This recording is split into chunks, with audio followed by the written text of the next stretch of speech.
വിഴിഞ്ഞം ഫിഷ് മാർക്കറ്റിലേക്ക് കടന്നു വന്നപ്പോൾ നമ്മുടെ മനസ്സിനെ ഏറെ സ്പർശിച്ചൊരു സംഭവം നിങ്ങളുമായിട്ട് ഷെയർ ചെയ്യാം.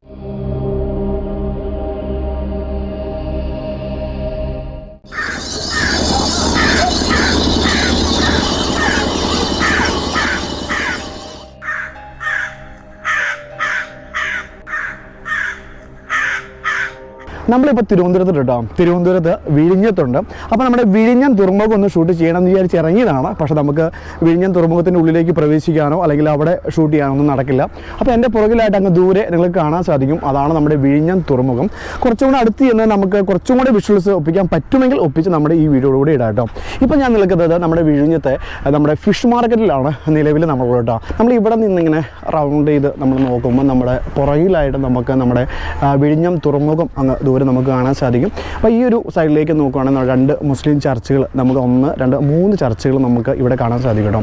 അതുപോലെ തന്നെ നമ്മൾ ഇവിടെ നിന്ന് അങ്ങോട്ട് തിരിയുവാണെങ്കിൽ അവിടെ നമുക്കൊരു ക്രിസ്ത്യൻ ചർച്ചുണ്ട്. അപ്പോൾ ഇനി നമ്മൾ കാണാൻ പോകുന്നതെന്ന് വെച്ച് കഴിഞ്ഞാൽ നമ്മുടെ വിഴിഞ്ഞം ഫിഷ് മാർക്കറ്റിൽ കുറേ പച്ച ജീവിതങ്ങളെയാണ് ഇനി അങ്ങോട്ട് കാണാൻ പോകുന്നത്. കോവളം മേഖലയിലെ വിഴിഞ്ഞം വില്ലേജിലുള്ള ഒരേ ഒരു മത്സ്യ മാർക്കറ്റാണ് വിഴിഞ്ഞം ഫിഷ് മാർക്കറ്റ്.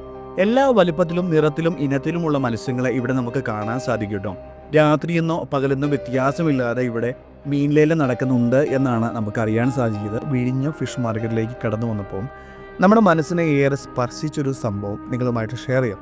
ഇപ്പം നമ്മുടെ വീഡിയോയിലൂടെ നമുക്ക് കാണാൻ സാധിക്കും, തമിഴ്നാട്ടിൽ നിന്ന് വന്ന 2 ഫാമിലി കടലിൽ നിന്നും ബോട്ടിൽ മീൻ കൊണ്ടുവരുമ്പം ഈ ചേച്ചിമാർ നേരെ ആ ഒരു ബോട്ടിൻ്റെ അരികിലേക്ക് അരികിലേക്ക് ചെന്നിട്ട് ഒരു മീൻ തരാമോ എന്ന് ചോദിച്ച് യാചിച്ച് മീനുമായി കരയിലേക്ക് വന്ന് മീൻ ഒരു സൈഡിൽ കൂട്ടിയിട്ടതിന് ശേഷം ചേട്ടൻ മീൻ ലേലം ചെയ്ത് വിൽക്കുന്ന കാഴ്ച നമുക്ക് കാണാൻ സാധിച്ചു കേട്ടോ.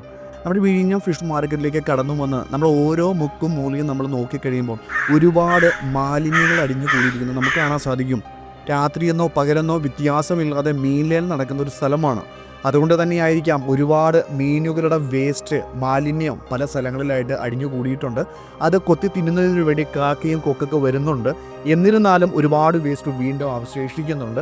ആ മാലിന്യത്തിലൂടെ കളിച്ച് നടക്കുന്ന കുറച്ച് കുട്ടികളെ നമുക്ക് കാണാൻ സാധിച്ചു. ഇച്ചിരി മുമ്പ് ഞാൻ പരിചയപ്പെടുത്തിയ ഒരു തമിഴ്നാട്ടിൽ നിന്ന് വന്ന ഒരു ഫാമിലി, അവരുടെ കുട്ടികളാണ്. അവരെ ആ ഒരു മാലിന്യത്തെ വകവയ്ക്കാതെ മാലിന്യത്തിലൂടെ ഉരുണ്ടും മറിഞ്ഞ് കളിക്കുകയാണ്. അവരെ ഒന്ന് മാറ്റി നിർത്താനോ മാതാപിതാക്കൾ ശ്രമിക്കുന്നില്ല. അതൊക്കെ കണ്ടു കഴിയുമ്പം എന്തോ വല്ലാത്തൊരു വിഷമം നമുക്ക് തോന്നി എന്നുള്ളതാണ്.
അപ്പോൾ നമ്മുടെ വിഴിഞ്ഞം നമ്മുടെ തുറമുഖത്തേക്ക് നമുക്ക് പോകാൻ സാധിച്ചില്ല. പക്ഷേ നമ്മുടെ ഫിഷ് മാർക്കറ്റിലെ കുറേ പച്ചയായ ജീവിതങ്ങളെ നിങ്ങളുടെ മുമ്പിലേക്ക് എത്തിക്കാൻ എനിക്ക് സാധിച്ചു. അത് നിങ്ങൾക്ക് എല്ലാവർക്കും ഇഷ്ടപ്പെട്ടു എന്ന് വരുന്നു. ഇഷ്ടപ്പെട്ടു ലൈക്ക് ചെയ്യുക, ഷെയർ ചെയ്യുക, കമൻറ്റ് ചെയ്യുക, സബ്സ്ക്രൈബ് ചെയ്യുക, സപ്പോർട്ട് ചെയ്യുക, കൂടെ നിൽക്കുക. Okay, by.